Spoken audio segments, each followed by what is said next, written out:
Hello everyone, welcome to JTC India YouTube channel.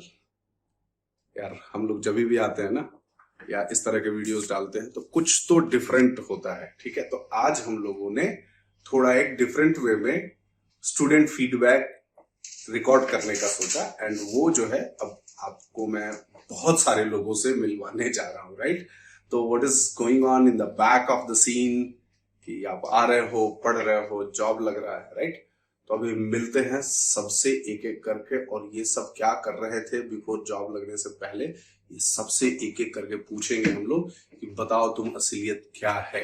Right, कैसे तुम लोग जॉब ले रहे हो और इतना पैकेज, बाप रे बाप, भर भर के पैकेज, मतलब जितना वो कि कोई 10 लाख तो कोई नहीं, 14 लाख तो कोई 24 लाख, इस तरह का पैकेज रेंज गया। अब ये पता है कि अभी जो लोग बेरोजगार हैं, जो अभी जॉब सर्च करने के, उनको लगा इतना पैकेज भी होता है क्या, बट होता है। जेटीसी में तो 100% होता है। कभी आओ, देखो, मिलो, समझो, जानो, तब तो पता चलेगा कि कितना पैकेज होता है। ठीक है, तो जस्ट आप लोग 1 मिनट वेट करिए और बाकी लोगों से मैं मिलवा रहा हूँ। कैसे हो?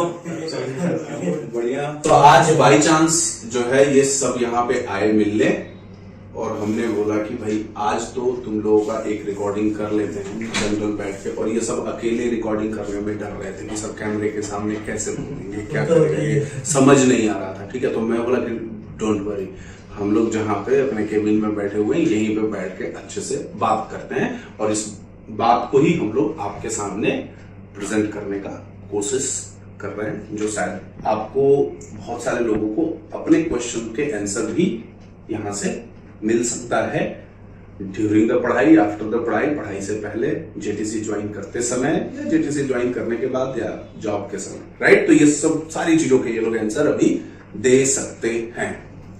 तो एक एक करके स्टार्ट करते हैं। आपसे स्टार्ट करते हैं अभिनव। मैंने कंप्लीट कर लिया था अपना बीटेक 2013 में ही। राइट। लेकिन उसके उस समय भी मेरा एक मतलब प्लान रहता था कि मैं आईटी में मूव करूं, क्योंकि कॉलेज के टाइम में भी मेरा लॉजिकल और सी प्रोग्रामिंग स्किल्स वगैरह बढ़िया था। ये अलग बात है कि मेरा ब्रांच मैकेनिकल था, सो दैट उस टाइम बहुत प्रॉब्लम फेस करनी थी। तुम मैकेनिकल ब्रांच से? Yes sir. अच्छा, तो एक सिंपल सा क्वेश्चन बताना यार, कॉलेज पढ़ते समय तुमको मन था आईटी में जाने का, फिर क्या नहीं गए? सर वहाँ यूनिवर्सिटी में ऐसा ऑप्शन नहीं था मेरे यूनिवर्सिटी में कि मैं ब्रांच को चेंज कर सकूं। तो ब्रांच चेंज करने से क्या मतलब है? तुम जो पढ़ाई पढ़ रहे थे उसी पे कैंपस में आया होगा, या कुछ और कहीं बाहर में जा सकते थे, तो वहां पे कुछ कर सकते थे ना? यस सर, मैंने दिया था काफी इंटरव्यूज वगैरह दिया था उस टाइम पर भी, 2013 में एंड 14 में। बट उस समय एक ऐसा सिनारियो था कि वो अपॉर्चुनिटी उस टाइम का नहीं मिल पा रहा था। कुछ भी कहीं तो लैक हो रहा था, या टेक्निकल स्टैक में लैक हो, या कम्युनिकेशन में लैक हो, मतलब मैं कहीं पर फेस कर रहा था। लेकिन उस समय क्या था ना, जॉब लेना बहुत ज्यादा जरूरी था, तो एजुकेशन लोन वगैरह सब कुछ होता है। ये टेंशन था कि कैसे भी करके नौकरी लग जाए। बस। बाकी पहले जैसे बहुत सारे लोग ऐसा बात करते हैं ना, घर वाले, पेरेंट्स भी बहुत सारे लोग बोलते हैं कि यार देखो, तुम ना आईएएस की प्रिपरेशन बाद में करते रहना, पहले कुछ भी एंटर कर जाओ, और करने के बाद धीरे धीरे उसमें बढ़ जाता है सैलरी, या जिस लाइन में आप यूजुअली इवेंचुअली सबके साथ ऐसा होता होगा। तो इसी टाइप का कुछ मतलब चल रहा था। अब मैं मैन्युफैक्चरिंग में काम किया, फिर मैं इस तरह से फंसता चला गया, इंश्योरेंस में काम किया, फिर मैं अपना बिजनेस भी शुरू किया छोटा टाइप से। लेकिन कोरोना के टाइम में उसको बंद करना पड़ा, सिर्फ सैलरी देना पड़ रहा था। फिर मुझे लगा कि नहीं, अभी ये टाइम है कि मेरे पास कुछ लाइबिलिटी नहीं है। मैंने अपना लोन वगैरह कंप्लीट कर लिया था, फैमिली की तरफ से कोई लाइबिलिटी, तो मेरे एक फ्रेंड ने बताया जेटीसी के बारे में। अच्छा। तो मुझे बस ये पता चला कि यहाँ पर पढ़ाते अच्छा से हैं और सिखाते अच्छा से हैं। तो मुझे लगा कि हाँ, ये मैं यहाँ जा सकता हूँ। और एक टेक्निकल स्टैक बनने के बाद, और क्योंकि इस टाइम में एक अच्छा क्रेज भी बन रहा था आईटी का, तो वो भी हेल्प किया साथ में। और मैंने यहाँ पर, हाँ एक बात है, मैं जरूर ये बात कहना चाहूंगा कि सिर्फ किसी दूसरे के चाहने से नहीं हो सकता है। अपने अंदर ना विल पावर ना लाना पड़ेगा कि हाँ मुझे करना है और करके दिखाना है। ये मेरा आखिरी ऑप्शन है, किसी को साबित कर देने के लिए कि मैं भी कुछ कर सकता हूँ। नहीं, तो साबित तुमको करना किसको था भाई? बस अपने आप। अच्छा, अपने आप को। नहीं, जैसे कुछ लोगों को फैमिली में करना होता है, किसी को और किसी को करना होता है, तो तुमको किसको करना? बस अपने आप को, कि अपना में फीलिंग होता है ना कि क्या किया मैंने अभी तक, कि और मैं देख रहा हूँ जो मेरे से जूनियर्स हैं वो अच्छा कर रहे हैं। जैसे कि कोई जूनियर अच्छा कर रहा है, या कोई अच्छा करने का मतलब कि पैसा ज्यादा कमाना। मतलब किसी अच्छे कंपनी में और एक अच्छे लाइफ स्टाइल के साथ, अच्छे वर्किंग समझ के गया। साथ में वो एक स्टेबिलिटी है लाइफ में, वो स्टेबिलिटी मेरे लाइफ में नहीं था। करेक्ट। तो अभी हम लोग क्या करेंगे कि इनसे थोड़ा सा हमने आइडिया लिया, अभी फिर इनके पे आएंगे बात करने पे, ये अभी और भी बहुत सारी चीजें आपको बताएंगे। तो थोड़ा आगे बढ़ते हैं एंड देन उनसे भी उनका बेसिक एक आइडिया लेते हैं कि क्या कैसे क्या चल रहा था, ठीक है। तो उनसे बात करते हैं, देन सबका एक एक करके एंड देन हम लोग फिर एक एक इंडिविजुअल से कुछ कुछ और भी स्पेसिफिक क्वेश्चंस करेंगे जो हमारे आपके क्वेश्चंस हैं मैं इनसे पूछूंगा, ठीक है। यार क्या मतलब है कि हंस रहे हो, इट मीन्स कि कुछ तो मजेदार है। बहुत मजेदार है। मजेदार है, बहुत अच्छा। और क्योंकि क्या होता था ना कि इससे पहले जो हम लोग इंटरव्यूज लेते थे लड़कों के या ऐसे वीडियो, वो एकदम सीरियस टेंशन में रहता था, जो बोलना है शायद मैं जो सोच के आया है वो भी भूल गया है ऐसे। तो इसलिए सोचा कि चलो आज तुम लोग बैठे हुए हो, तुम लोगों को चाय भी पिलाया मैंने, चाय कॉफी जो चाहिए सब पिलाया ना, नहीं पिलाया तो बताओ, कैमरे में बताओ पिलाया ना। तो अब इसलिए है कि आराम से टेंशन फ्री होकर अपनी बात को बता सकते हो या बोल सकते हो। इससे क्या होता है कि जो और आपकी तरह लोग हैं उनको देख के कॉन्फिडेंस अपने अंदर आता है कि नहीं यार ये कर सकते हैं तो मैं भी कर सकता हूं। दैट इज मतलब और कोई इसके पीछे का वो नहीं है, ठीक है ना। तो बताओ पीयूष क्या है, कैसे है, क्या है? सर मैंने अपना बीटेक 2017 में पास आउट किया था। सर बीटेक किस ब्रांच में था? Sir electronics and communication. ठीक है। And sir after that I got placed in vivo mobile private limited from the campus. अच्छा। एंड सर उस समय सैलरी भी अच्छी दे रहे थे वो, बट सर जब मैं वहाँ मैन्युफैक्चरिंग प्लांट में गया था सर, तो मैं एज ए क्वालिटी इंजीनियर गया था सर। बट वहाँ सर था कि वहाँ स्किल्स इनहेंस नहीं हुआ था, क्योंकि सर वो सेम चीज कर रहे थे, बस मोबाइल असेंबली, मैन्युफैक्चरिंग, टेस्टिंग, बस यही करते थे। तो सर मेरा पहले से भी इंटरेस्ट था कि मैं कैंपस में और देता था सर, लेकिन आईटी में मेरी नहीं हुई थी अनफॉर्चुनेटली। तो सर मैं फिर उसके बाद सोचा कि क्या करूं, फिर मैंने वहाँ 1.5 साल काम किया सर। फिर मैंने सर ड्रॉप करके फिर सर मुझे जेटीसी के बारे में मेरे फ्रेंड यहाँ से पढ़ चुका है सर, तो मैं उससे जाना जेटीसी के बारे में। फिर सर वहाँ यहाँ आके पता चला कि ये अगर आप जावा नहीं भी जानते हैं तो आपको जीरो से उठाकर 100% एक क्वेश्चन है, मैं इसमें डिस्टर्ब कर रहा हूँ कि जैसे आपके दोस्त ने पढ़ा, दोस्त ने किया, तो कैसे आपके अपने दोस्त के बात पे कॉन्फिडेंस आएगा कि नहीं यार ये क्या उसने बोला कि नहीं भाई पीयूष जा तू पढ़, एकदम होगा तो ठीक है, नहीं होगा तो मैं देख लूंगा? नहीं सर, ऐसा क्या था? क्या नहीं सर, ऐसा था कि सर वो मैकेनिकल ब्रांच से था। अच्छा, ठीक है सर। और मैकेनिकल ब्रांच का हम लोग जानते हैं कि उनका आईटी से कोई लेना देना है नहीं। करेक्ट। लेकिन sir as a mechanical branch का होने के बावजूद अगर वो आईटी में जा रहा है सर, तो कुछ तो यहाँ अलग पढ़ाया जा रहा होगा जिसके कारण सक्सेस मिल रही है सर। तो सर बेसिकली फिर मेरा वहां से उसने आपके बारे में सर बताया, तो मैंने आपसे कांटेक्ट किया था सर। उसके बाद मैं जब यहाँ सर पढ़ना शुरू किया, मुझे जावा जीरो आता था सर, क्योंकि कॉलेज में इलेक्ट्रॉनिक्स वाले सर अपने नास सास में ही रह जाते हैं सब्जेक्ट में। बेसिकली सर हम लोग वहां से फिर किए। तो सर फिर जब मैं यहाँ आया तो पहला दिन था मेरा, तो पहले दिन ही सर एकदम जैसे लगा कि जीरो सिखाया जाए कि जावा है क्या। एक बात बताओ यार, बहुत सारे लोगों को एक ऐसा क्वेश्चन होगा कि मतलब ये बार बार मैं बहुत सारे लोगों से पूछ चुका हूं कि मैं मैकेनिकल हूं, मैं इलेक्ट्रिकल ब्रांच से हूं या इलेक्ट्रॉनिक्स से हूं या किसी और ब्रांच से हूं, ठीक है, तो उसके स्टूडेंट कैसे हम आईटी में, सॉफ्टवेयर कंपनी तो हमको नहीं लेगी, जनरली होता है ना। इवन कैंपस में भी उनको बहुत ज्यादा फोकस नहीं रहता है कि नहीं you are going into the IT companies के लिए, तो जनरली सीएस और आईटी ब्रांच वाले को ही प्रेफरेंस दिया जाता है ना। तो कैसे, क्या वहां पे कैंपस में तुम्हारा था कुछ ट्राई ऐसा? सर मेरा कैंपस में था कि सर मैंने वहां भी सर, मैं जब जा रहा था आईबीएम की कंपनी आई थी कॉलेज में, सर मैं दे रहा था, लेकिन मेरा अनफॉर्चुनेटली हो नहीं गया था, मेरे बाकी फ्रेंड्स का हो गया था सर। लेकिन सर ऐसा था कि वहाँ हमारे कॉलेज में भी उस समय जब fresher as a fresher hire करने आती थी, तो मैकेनिकल को भी ये लोग बैठाते थे कॉलेज में, जैसे टीसीएस आती थी सर। तो ऐसा नहीं था सर, लेकिन बट एज अ मैकेनिकल हमेशा कोई भी चाहता है मैकेनिकल करके कि मैं अपने कोर में ही जाना चाहूँ, लेकिन सर वहाँ ग्रोथ नहीं मिलती है। लेकिन जब सर मैंने अपने फ्रेंड से बात किया था, शिवम नाम है, तो सर उसके थ्रू मैंने सारा कुछ जाना, तो मुझे लगा कि जब एक मैकेनिकल का बंदा कर सकता है, तो मैं तो इलेक्ट्रॉनिक्स हूँ, मैंने तो डाटा स्ट्रक्चर ये सभी पढ़ा है, तो मैं तो सर कर ही सकता हूँ। तो जब सर मेरा यहाँ से जर्नी स्टार्ट हुआ, तो सर बेसिकली मुझे आता जावा बिल्कुल नहीं था, क्योंकि सर इंजीनियरिंग कैसे करते हैं सब जानते हैं, 4 दिन पहले उठाओ कर लो, क्वांटम कर लो और सर निकल जाती है। तो सर मैं बस वहीं से फिर मेरा हुआ, तो मैं यहाँ आया तो सर मेरा एक ही फोकस था कि मैंने जॉब छोड़ा है तो मुझे तो करना है करना है चाहे जैसे हो। तो सर ऐसा नहीं कि सर पढ़ना ही होगा, सर पढ़ा रहे हैं तो उसके बाद भी आपको उस पर एफर्ट लगाना पड़ता है सर। यार एक चीज जो हम 2017 या ये 2013 या 2014 या 15 जो भी ये जो हमारा टाइम खराब होता है, जैसे जो लोग बीटेक में हैं, क्या उनके लिए हम लोग कुछ यहाँ से सजेशन दे सकते हैं क्या कि भाई जो गलतियां हमने किया बीटेक के बाद, जैसे आप लोगों ने जो किया गलती, उसकी वजह से कितना बड़ा टाइम वेस्ट हुआ, वो आप ऐसा क्या करो वहां पे कि आपका वो टाइम वेस्ट न हो, इसके बारे में कुछ बताओ ना सर। देखिए पहला ये है कि सर अगर कोई हम लोग से अगर कोई सीखना चाहता है तो मैं यही कहूंगा कि अगर आपको आईटी में सर्वाइव करना और आपको एज अ फ्रेशर भी आपको अगर अपना स्किल बिल्ड करना है तो सर आप जावा कर लो, क्योंकि जावा का हर जगह डिमांड है।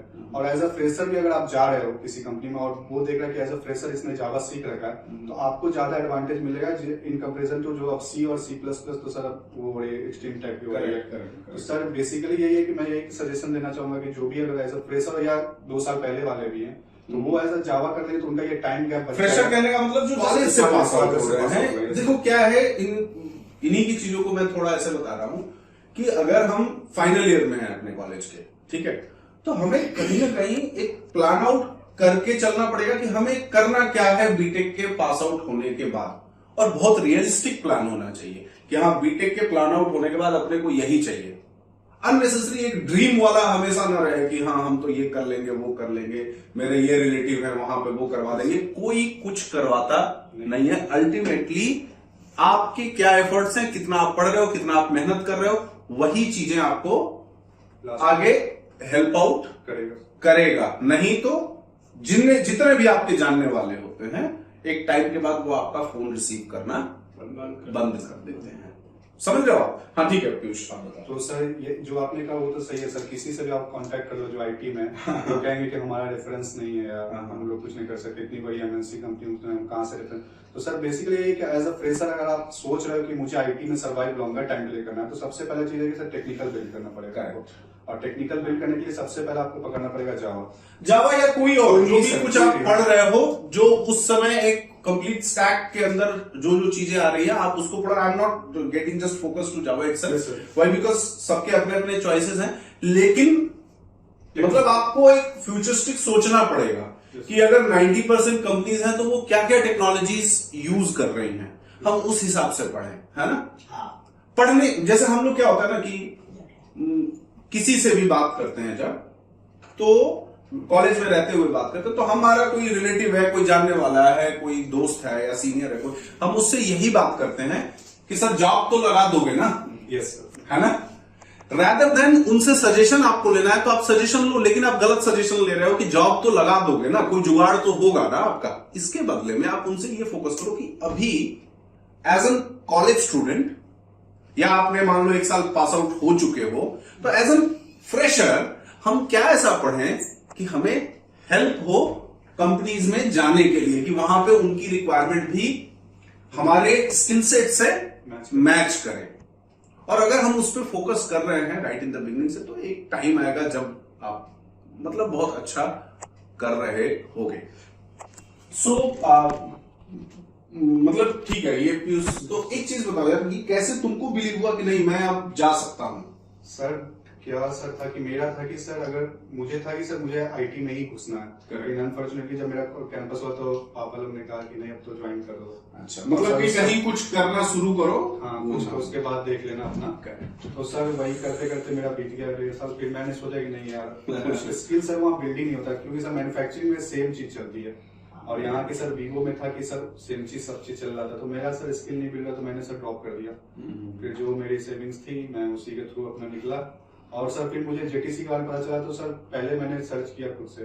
फिर जब मैं आया तो सर मैंने ज्वाइन किया सर। उसके बाद जब सर मेरा स्टार्ट हुआ यहाँ पर जर्नी, तो मैंने सर सब कुछ भूला, क्योंकि मेरा हर दिन एक नया चीज मुझे सीखने को मिलता था, और वो सर बहुत ज्यादा इसमें और सर एक इंटरेस्ट बढ़ा रहा था। बीच में जो दोस्त होते हैं जो कुछ ना कुछ नया सजेशन, जैसे कुछ दोस्त होंगे उनके जिनको आप बताए होंगे कि हाँ हम जो कोर्स ज्वाइन कर लिया है ना, तो उनको कैसे, क्योंकि वो बोलते हैं वो सडनली एक नए आइडिया के साथ आएंगे कि भाई ये कर रहे हो इतना टाइम लग रहा है, मैं तुमको कुछ नया चीज बता रहा हूँ वो कर लो। ये सर ऐसे हुआ था सर, डाटा साइंस ये सब वो सब। तो मैंने कहा यार कुछ भी करने के लिए सर जीरो से तो उठना पड़ेगा। Correct correct. तो सर मैंने फिर आया यहाँ पे मेरी जर्नी स्टार्ट, और सर एंड में तो यही कहूंगा कि सर 6 ऑफर लेटर है सर। अच्छा 6 ऑफर लेटर है। रेंज बताओ कि कितने से कितने तक का है? सर 7 से लेके 11 सर, 11 प्लस में 50,000 बोनस सर। अच्छा 7 लाख से लेके 11 लाख का है, ठीक है। अब तुम बताओ अपने बारे में। सर मैं दीपांशु हूँ और मैंने BTech electronics and communication branch में 2016 में किया। 2016 में किए थे, और उसके बाद क्या किए? उसके बाद सर मैंने थोड़ा, क्योंकि मुझे शुरुआत से ये मन था कि मुझे आईटी सेक्टर में जाना है, लेकिन अनफॉर्चुनेटली मैं जा नहीं पाया। तो मैंने कोशिश भी किया थी कि जो 2016 के बाद कि मैं जाऊं तो ट्रेनिंग भी किया, लेकिन वो होते हैं ना कि रिलेटिव आसपास में बीटेक के बाद अपने अपने सजेशन देने लगते हैं। कोई कहते हैं नहीं तुम गवर्नमेंट जॉब करो, कोई कह रहा था जो कि गवर्नमेंट स्टेबल है प्राइवेट में मत जाओ, तो फिर ये उसका कोई कह रहा था एमबीए करो। तो इस बीच में मैं कंफ्यूज हो गया पूरी तरह से जो करना क्या है। देखो यार एक चीज है, आप लोग सब लोग समझ लीजिएगा, देखिए जो relatives are very good, I am not saying on that anything, but एक बात समझो, रिलेटिव रिलेशन निभाने के लिए रखो यार, सजेशन लेने के लिए मत रखो भाई।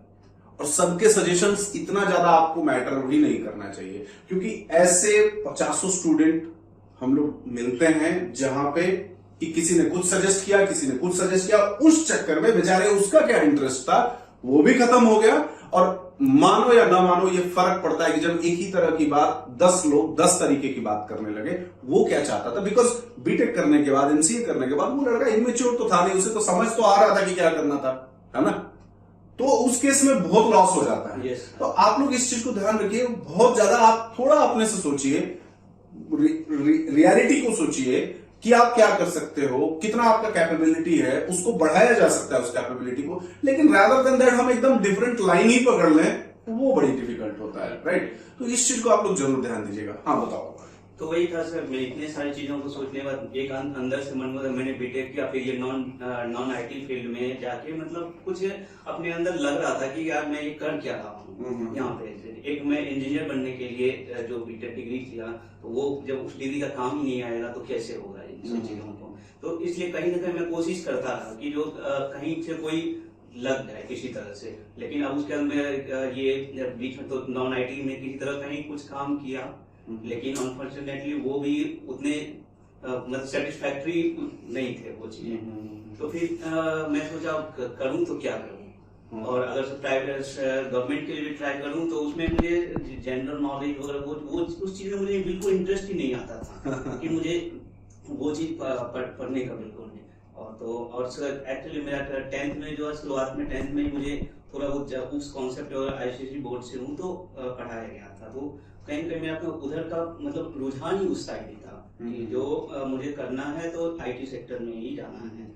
फिर एमबीए के लिए बोला गया, तो एमबीए में सोचा जो 2 साल में वहां इन्वेस्ट करूं तो क्यों ना मैं कुछ ऐसा कुछ मिल जाए जो उसके 2 साल बाद करने के बाद ही मुझे 20-25 हजार की नौकरी बहुत ज्यादा।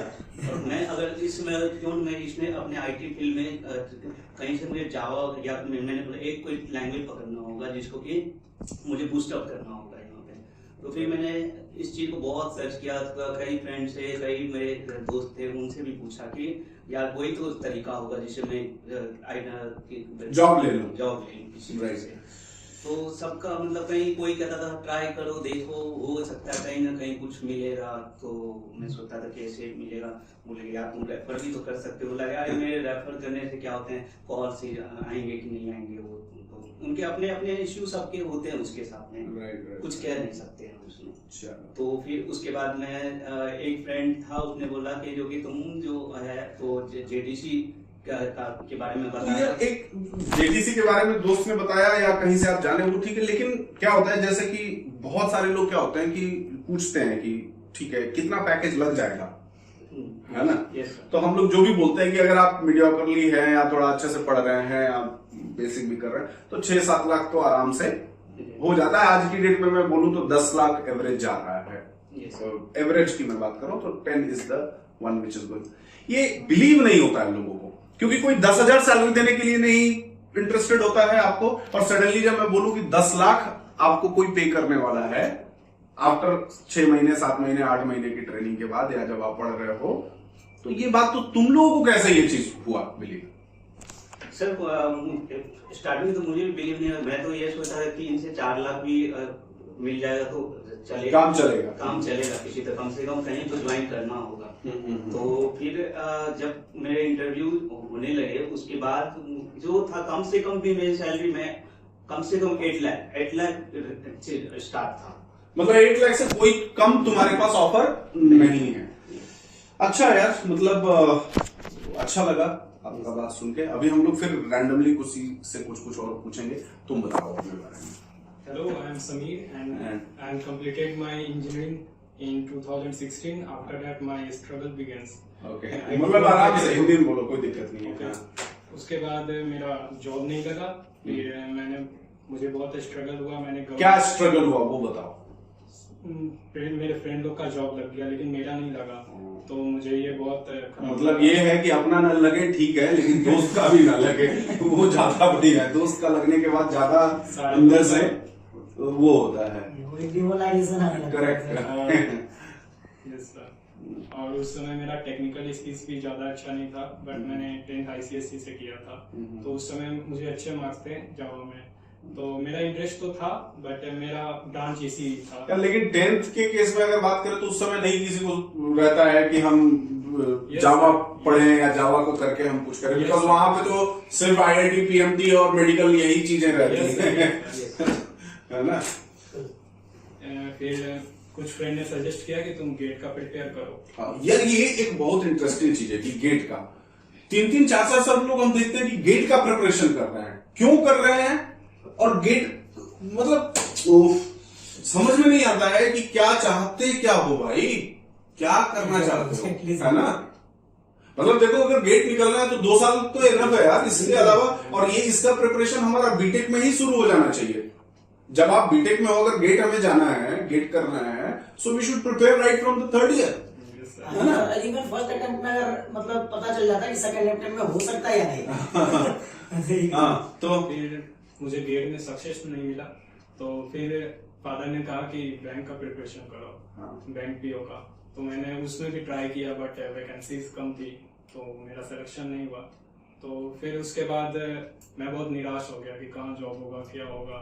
तो फिर मेरे फ्रेंड ने सजेस्ट किया कि एक JTC कोचिंग है, तुम उसे देखो। तो मैंने यूट्यूब पे सर्च किया इसके बारे में, तो फिर सर के वीडियोस देखे, तो मुझे उससे कॉन्फिडेंस आया। फिर सर का वीडियो देखा, उन्होंने बहुत अच्छा पढ़ाया, तो फिर मुझे कॉन्फिडेंस आया और मैं मोटिवेट हुआ, तो फिर मैं ज्वाइन किया JTC। आफ्टर दैट सब मीन्स कि तुम अपना फिर पढ़ाई शुरू किए एंड देन ये चीजें चली। अच्छा चलिए, अब जो है एक सबसे बड़ा चीज बताओ कि सबसे इंटरेस्टिंग चीज क्या लगा जब आप JTC में पढ़ रहे थे। ना बताओ, तुम बताओ। ये तो है, मतलब इसमें सबसे बड़ा चीज क्या है ना कि मतलब एक होता है ना कि सिर्फ कहीं पर सिर्फ पढ़ाया जाता है, करेक्ट, मतलब कोर्स को कंप्लीट कर देना है, वो यहाँ पर नहीं है। यहाँ पर इंटरेस्ट बनाया जाता है कि आप मतलब आपका इंटरेस्ट कैसे बने, कि आप पढ़ो कैसे, पढ़ने का तरीका बताया जाता है कि आप अगर खुद से भी पढ़ना चाहो तो कैसे किसी चीज को कंप्लीट कर सकते हो। तो ऑब्वियसली एक चीज क्या होता है कि आप जो स्टूडेंट आ रहा है वो एकदम नल एंड वॉइड तो नहीं है, है ना। और ये चीजें ऐसी हैं कि हमें सेल्फ स्टडी भी बहुत इंपॉर्टेंट है। सब कुछ पढ़ा लो, सब कुछ कर लो, एंड देन उसके बाद लड़का खुद भी ना कुछ करे, सो उसका मुझे नहीं लगता है कि कुछ रिजल्ट आने वाला है, उसका आता भी नहीं है, मतलब नहीं आएगा। और एक चीज पीयूष तुम बताओ कि अभी तुम्हारे पास बहुत सारे ऑफर लेटर्स हैं, तुम अब ज्वाइन करने वाले होगे, तो इस समय तुमको स्टार्टिंग वाली फीलिंग और अब में क्या लग रहा है कि स्टार्टिंग में जब थे हम लोग बोलते होंगे और अब में क्या तुमको? सर स्टार्टिंग में जब मैं आया था सर, तो ऑब्वियस सी बात है, जब जॉब नहीं रहता है तो सर कोई भी डिप्रेस रहता है। लेकिन सर मेरे अंदर क्या था कि सर मैं बहुत सारा पास्ट में देख चुका हूँ, अब इसलिए मेरे सर उतना मैं लाइटली लेके चला था कि नहीं यार जो होगा अच्छा रहेगा, एक बार करके देखते हैं। करेक्ट। तो फिर यहाँ से जब सर मैं जर्नी स्टार्ट हुआ था, तो सर शुरू में था कि पहले चल रहा था, फिर मुझे यहाँ से मैं बीच में ब्रेक लिया था, फिर मुझे कोविड हो गई। अच्छा, सर वो एक बहुत टफ टाइम था यार, मुझे कोविड हुआ तो हमें भी हो गया था, तो सर वो बहुत ज्यादा रहा, फिर मैंने फिर से रिज्वाइन किया था। लेकिन सर यहाँ एक चीज अच्छी है कि अगर पहले दूसरे इंस्टीट्यूट का मैंने किया हुआ है जब मैं था, तो सर वहाँ अगर आप छोड़ देते हो तो आपको दूसरे बैच में नहीं ज्वाइन करवाते हैं। यहाँ सर है कि पूरे कोऑपरेटिव है, यहाँ पे सब कुछ एकदम, मतलब कि आपका एक बैच छूट गया तो दूसरे बैच में भी आपको विदाउट डूइंग री एडमिशन आपको क्लासेस अटेंड करने को मिल जाता है, कोई प्रॉब्लम नहीं। और सर फिर मेरा वहां से मैं असर ये था कि यहाँ की एक तो था कि जब नया नया कोडिंग सीखते हैं तो चलो इंटरेस्ट आता है, तो करते हैं कुछ सिस्टम खोल के 2 घंटे किए अपना। और सर यहाँ जो पीडीएफ प्रोवाइड की जाती है या जो भी टाइप का, तो सर वो बहुत ज्यादा वो है, सजेस्टिव है, और किसी के लिए भी अगर वो है तो सर अच्छा है। अगर करना चाहो फिर सर यहाँ से चलता रहा, फिर लास्टली एंड में आप क्या देखते हैं कि आपका आउटपुट क्या मिला सर? तो एंड में आउटपुट तुमको तो भर के मिला है। राइट। एक चीज है, जैसे कि कोई पूछेगा कि इन लोगों के, आप पूछोगे ना कि इनका प्लस क्या था, इनका नेगेटिव क्या था और बाकी चीजें क्या थी, तो वो मैं आज आपको बता रहा हूँ। बताऊं? कैमरे पे सामने इधर दिखाओ। पहला इससे स्टार्ट करते हैं। इसका टेक्निकल लॉजिकल बहुत अच्छा था, करते करते इसने अभिनव ने कर लिया, बट जो सबसे बड़ा प्रॉब्लम था कॉम स्किल। भाई जो ये कम्युनिकेशन बोलता है, मतलब समझ में नहीं आता था कि ये अंग्रेजी बोल क्यों रहा है, ठीक है ना? तो वो एक बहुत बड़ा, और मतलब तुम्हारा जो ratio of getting the offer letter था वो एक बहुत बड़ा कम्युनिकेशन रीजन था। मतलब वो उसकी वजह से थोड़ा तुमको बहुत इम्प्रूव। और इसमें मैं एक बात कहना चाहूंगा, मेरा इतना खराब कम्युनिकेशन होने के बावजूद आज मैं एमएनसी में सिलेक्टेड हूँ। हाँ। और इसका अगर कारण, मैं एक बार इंटरव्यू देना शुरू किया, फिर कम्युनिकेशन के कारण वो नहीं हो रहा था, मैंने छोड़ा। फिर मैंने उसकी चीजों को कवर, उसमें सोम सर ने मेरी बहुत हेल्प की, और उनके हेल्प के बिना ना मैं एक्चुअली क्या डिलीवर करना है मुझे मैं समझ ही नहीं पाता। और जब मुझे ये समझ में आया, देन मेरा सारा इंटरव्यू क्लियर होने लगा। राइट। क्या होता है कि हम लोग क्या करते हैं, जैसे मैं सबसे बोलता हूँ कि जो आपके इंटरव्यू हो रहे हैं उसको रिकॉर्ड करो। रिकॉर्ड करने से हमें क्या समझ में आता है, जैसे हर लड़के से पूछो कि, जैसे किसी से पूछो कि एग्जाम कैसा हुआ, तो बोलेगा बहुत बढ़िया हुआ, है ना? मेरा ये मानना था कि भाई एग्जाम बहुत अच्छा हुआ, ये आंसर मुझे नहीं सुनना है, क्या खराब हुआ वो बताओ। तो जनरली कोई खराब तो बताता नहीं है, तो मैंने बोला okay let's stop it, let's stop asking this कि कैसा हुआ, मुझे ये बताओ कि तेरा क्लास इंटरव्यू की रिकॉर्डिंग कहां है। इंटरव्यू रिकॉर्डिंग सुनने से बहुत समझ में आता है कि ओके प्रॉब्लम कहां है, क्या हो रहा है, एंड देन जब उसको हम लोग सजेस्ट करते हैं ना, तो वो बहुत क्विकली रिकवर करता है ना? बिकॉज एक तो आप मॉक इनिशियली दिए रहते हो इंटरव्यूज जाने से पहले, उस मॉक में भी काफी, अब कुछ लोग क्या होता है ना कि उसमें एकदम मॉक को अवॉइड करने की कोशिश करते हैं कि नहीं सर मॉक क्यों लेना है, फिर टाइम लगेगा, टाइम की वजह से बहुत परेशान होते हैं लोग कि नहीं टाइम ज्यादा लग रहा है सर, ये लग रहा है, भाई लगेगा। मैं ये कह रहा हूं कि आप यहां ना आओ, लेकिन उतने टाइम के बीच में आप क्या कर पा रहे हो ये एक मैटर है। तो जो टाइम हम लोग ले रहे हैं, इट इज नॉट कि ये ज्यादा ले रहे हैं, और जो अचीवेबल्स हैं उसके अंदर, क्यों? तो तुम्हारा ये चीज आई थिंक जो मैं बोल रहा हूँ एग्री करोगे? बिल्कुल सर, इसमें एकदम मैं 100% एग्री करता हूँ। कोई दूसरा चीज, सबसे अच्छी चीज क्या रही कि जो बोलो उसको ये मानता है, मतलब हर चीज को पॉजिटिव और बहुत मोटिवेटेड रहता है। क्योंकि अपने पूरे बैच में मुझे याद है कि ज्यादातर लड़कों को ये अपने साथ पूरा मोटिवेटेड रखता था एकदम। कोई मान लो इंटरव्यू किसी का खराब चला गया या अच्छा नहीं गया, वो एकदम डिप्रेस, अरे भाई कैसी बात कर रही है कि तो इंटरव्यू दिया, अभी तो बहुत सारे इंटरव्यू देने। सो दैट वाज योर, मैं सबके साथ कनेक्टेड रहता था। करेक्ट। अब आते हैं पीयूष पे। तुम्हारा जो सबसे इनिशियली एक जो प्रॉब्लम था, your com skill was excellent, presentation बहुत अच्छा था, कैसे बात करना है, कैसे बोलना है, कैसे explain, it was all that was very good. जब तुम पूछते थे ना कि सर कब होगा, तो मैं बोला भी था कि you have to work on your technicals, क्योंकि अगर याद करो स्टार्टिंग में तुम्हारे टेक्निकल अच्छे नहीं थे, वो बढ़िया नहीं था। तो अनलेस जब हम टेक्निकल पे काम किए अपना, फिर से पढ़ाई तुमने शुरू किया, रिवीजन स्टार्ट किया, प्रिपरेशन प्रॉपरली किया गया, और जब तुम फ्रिक्वेंटली हम लोग मिलने लगे और डिस्कशन करने लगे, प्रॉब्लम्स को फाइंड आउट करने लगे, उसके बाद तुम्हारे में बहुत इंप्रूवमेंट है ना? तो ये एक चीज बहुत तुम्हारे बारे में, दिव्यांशु भाई साहब, ये लड़का तो बहुत सिंसियर है, बहुत अच्छा लड़का, सिंसियर है, सब कुछ ठीक है, लेकिन बाप रे घबराता बहुत है।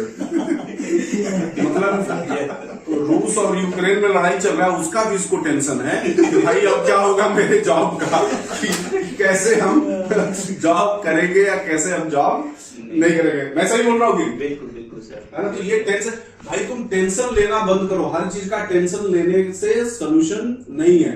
जैसे आप ऐसे समझो कि हर चीज का टेंशन लेने का, उस चीज का सॉल्यूशन, सपोज करो जैसे आपके पास पैसे नहीं है फॉर एग्जांपल, अब हम तो जनरली क्या होता है कि लोग पैसे के लिए टेंशन लेते हैं। मेरा ये मानना होता है कि पैसे नहीं है, इट्स ओके, लेकिन हमको पैसे के लिए टेंशन नहीं लेना है। पैसे का रेफरेंस देने का मतलब जो प्रॉब्लम है उसके लिए आप टेंशन मत लो। आपको ये सोचना चाहिए कि ये क्यों नहीं है, इसका बेसिक रीजंस क्या है कि हमारे पास पैसे नहीं है या हमारे पास वो पर्टिकुलर चीज नहीं है, तो क्यों नहीं है, उसलिए हमको काम करना। पैसे नहीं है तो हम काम करेंगे तब तो पैसे आएंगे।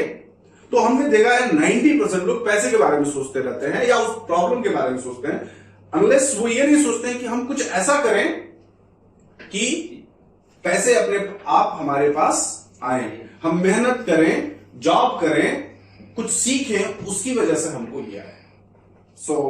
सही बोला? बिल्कुल बिल्कुल राइट है। अभी थोड़ा सा तो हाँ, तो सर स्टार्टिंग में भी था, मैं तो बहुत ज्यादा ही घबराता था इंटरव्यू स्टार्टिंग के पे। तो मैं फिर आपको रिकॉर्डिंग भी सुना, तो आपने कहा कि तुम ये इतना क्यों डर रहे हो, क्यों डर डर के बोल रहे हो। और इनफैक्ट आपने तो एक दिन ये भी कहा कि तुम इतने डरोगे तो नीचे जाओ, नीचे वाले से तुम झगड़ के आओ। हाँ, मैंने तो यही बोला कि भाई तेरे को इतना डर लग रहा है जब, तो जाओ कहीं रास्ते में किसी से लड़ाई वड़ाई करके आओ, थोड़ा सा अंदर से थोड़ा बोल्ड बनोगे, है ना। तो ये था जस्ट पार्ट ऑफ जोक कि हाँ ऐसे हम लोग। तो वही था सर। तो कवर अप क्या, अब तो कॉन्फिडेंस बिल्कुल बढ़ गया है और मतलब अब मजा है, मतलब अच्छा लगा। How is the juice? Hi, sir. और the juice। Yes yes yes. और भाई समीर प्रियदर्शी, तेरा क्या अभी क्या मतलब दिमाग अभी भी लग रहा है कि घबराया हुआ है? क्यों? इतना क्या लाइफ में प्रॉब्लम है यार? अच्छे से रहो ना। अब आराम से नौकरी हो गया, मजेदार तरीके से एंजॉय करो, रोज नई चीजें सीखना है, रोज नया चीज पढ़ना है। और ये नौकरी आज के लिए नहीं है, ये अगला कम से कम 10-15 साल तो इसमें रहोगे। बिल्कुल तो उसके हिसाब से आज हमको अपने स्किल सेट पे और काम करना पड़ेगा, मेहनत करना पड़ेगा। और ये जस्ट एक बिगनिंग है अभी, it is just a beginning. इसके अलावा अपने आप को बहुत एफर्ट डालना पड़ेगा। और जो लोग देख रहे हैं इस वीडियो को, आपको भी बहुत एफर्ट लगा के पढ़ना है, तभी जाके जब आप जेटीसी आओगे, पढ़ोगे, जॉब लोगे, तब आपका भी वीडियो रिकॉर्ड हम लोग करेंगे, राइट।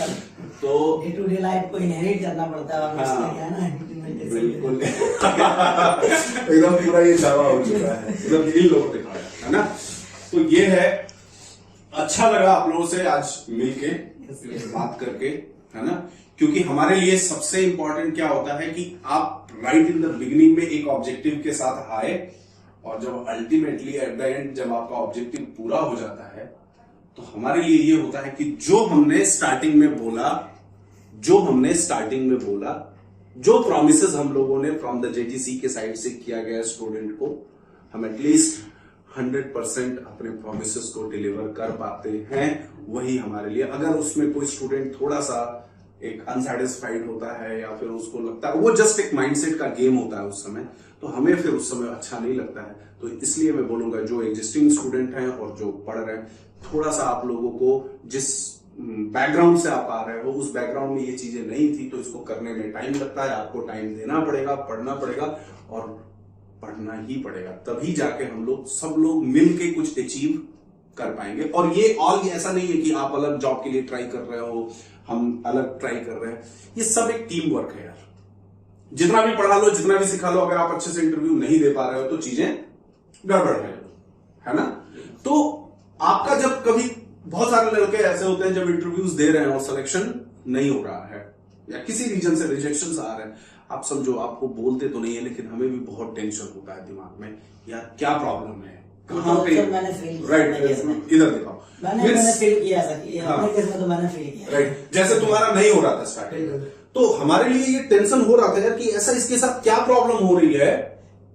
टेक्निकल अच्छा है, सब कुछ है, कॉम स्किल तो गड़बड़ है, तो हम उसको अभी तुरंत तो इंप्रूव नहीं कर सकते, कहने का मतलब। तो क्या ऐसा करें कि तुम्हारा अच्छा हो। लड़कों को लगता है कि नहीं सर को तो नहीं बहुत टेंशन होता है, लेकिन एट द सेम टाइम जैसे आज आप सब लोग का आज इकट्ठे हो यहाँ पे बैठे हुए हो, तो दिमाग जो है बहुत मतलब अच्छा लगता है अपने आप को कि हाँ चलो फाइनली, तो जब आप लोग हंसते हो तो हम लोग भी हंसते हैं, जब आप टेंशन में रहते हो तो सेम इफेक्ट डायरेक्टली प्रोपोर्शनल हम लोगों के भी होता है, हम लोग भी उतने ही टेंशन में होते हैं। तो गाइस आप लोग अगर मतलब ठीक है ना ये, और कुछ बताओ भाई, आप लोग किसी को कुछ अपने से बोलना है तो बता दो। मैं एक बात तो बोलना चाहूंगा कि क्या ना कि जब हम लोग यहाँ पर आते हैं फिर क्या होता है कि हम लोग सोच के आते हैं कि यहाँ पर पढ़ना है और सर पढ़ाएंगे, तो एक ऐसा माइंडसेट रहता है इनिशियली, लेकिन क्या होगा ना फिर उसके बाद सर और यहाँ के जो लेक्चरर हैं वो अपने हिसाब से एक मूवमेंट देना चाहते हैं। जैसे अभी मेरे बाद के बैच में कुछ मेरे दोस्त लोग हैं वो कर रहे हैं, तो उनका ऐसा पर्सपेक्टिव आता है कि ये क्या मतलब किसी चीज का रिकॉर्डिंग भेज दिया जा रहा है या किसी चीज को ऐसे बोला जा रहा है, तो क्या होता है ना कि हमारा माइंडसेट पहले से ऐसा बना हुआ है ट्रेडिशनली कि ऐसे पढ़ा जाता है। तो आप अपने तरह से दिमाग लगाना बंद कर दे, जैसे यहाँ के लेक्चरर बता रहे हैं। क्यों मैं आज ये इसलिए बोल पा रहा हूँ क्योंकि मैंने सारा जर्नी को देख लिया और वही चीज काम आया जो सर ने बोला, जैसे करने बोला उस तरीका से मैंने किया, तभी आज मैं यहाँ पर हूँ। मैं ये बिल्कुल क्लियरली बोलना चाहूंगा। और कुछ पीयूष तुम हाँ बता दो। सर सबसे पहला चीज होता है कि the best way to get your dream is to believe on other और believe on yourself sir. Correct sir तो बेसिकली अगर जेटीसी हम लोग आ रहे हैं सर, तो मेन थिंकिंग है कि अगर आप कुछ कहीं भी जा रहे हैं सर, तो मेन थिंकिंग है कि जो आपके मेंटर हैं वो सर ऑल्दो अनलेस आपसे ज्यादा एक्सपीरियंस्ड हैं इन सब चीज में, तो जो वो पाथ अगर आपको दिखा रहे हैं और आप उस पर चल रहे हो तो आपको सक्सेस मिलेगा। और आप कहीं और डिस्टर्बिंग एलिमेंट से मिल करके अगर कुछ और पाथ अगर आप पकड़ लेते हो। सर मेरा क्या था कि मैं जब सर इंटरव्यू देना शुरू किया तो मैंने आपको कॉल किया, सर मेरा टेक्निकल हो जा रहा है, मैं इधर रुक जाता हूँ उधर रुक जाता हूँ, सर क्या करूँ? तो आपने बताया था कि तुम आओ, तो मैं आपसे सर मिला, तो आपने मुझे सर गाइड किया। वही था कि सर बीच में गाइडेंस का प्रॉब्लम था। हाँ, जब घर पे आप रहते हो ना तो एक गैप तो क्रिएट हो जाता है, आप अपने जोन में रहते हो, हम अपने जोन में रहते हैं, और हर स्टूडेंट का एक ऑनलाइन में एक बैच में 100 लड़के हैं, तो होता क्या है कि उनको सबका चेहरा तो याद रखना बहुत मुश्किल होता है ना, तो वो एक चैलेंजिंग होता है। लास्ट में सर बस गोल होता है। राइट। चलो मतलब ऑलमोस्ट हमने सारी चीजें डिस्कस कर ली, और एक जस्ट ऐसे हम लोग अभी चाय पी रहे थे सब लोग, एंड देन हाँ बोल। जैसे जैसे काम मैंने पूरा फॉलो किया, सर का वर्कबुक बहुत अच्छा है, मैंने वो पूरा बनाया, तब जाके ये अचीव किया मैंने। कहते हैं कि देखो एक चीज समझो कि हम लोग इधर उधर एक छोटी छोटी चीजों को बहुत लंबा टाइम ले पढ़ने में टाइम वेस्ट होता है यार। उसके बदले में हम एग्जैक्ट चीजों को समझे, जो अपने को जरूरत है, जो काम की नहीं है उसको हटाओ, जो काम की है उसको सीखो। बिकॉज पढ़ने का ना कोई अपर लिमिट है ना कोई लोअर लिमिट है, एक से एक गधे मिलते हैं और एक से इंटेलिजेंट मिलते हैं। राइट, तो थैंक यू आप लोगों का आज। Thank you sir. राइट, और ठीक है ना। Yes. तो मतलब अच्छा लगा अल्टीमेटली बात करके, और आप लोगों को भी होप्स हो कि देख के अच्छा लगा होगा। राइट, तो like share subscribe, and subscribe तो कर ही लो यार। हम लोग को जितने लोग देखते हैं सब सब्सक्राइब नहीं करते, तो तुम लोगों से ये चीज है कि सब्सक्राइब कर लो। और दूसरा चीज कि अपने क्वेश्चंस कमेंट सेक्शन में जरूर लिखा करो।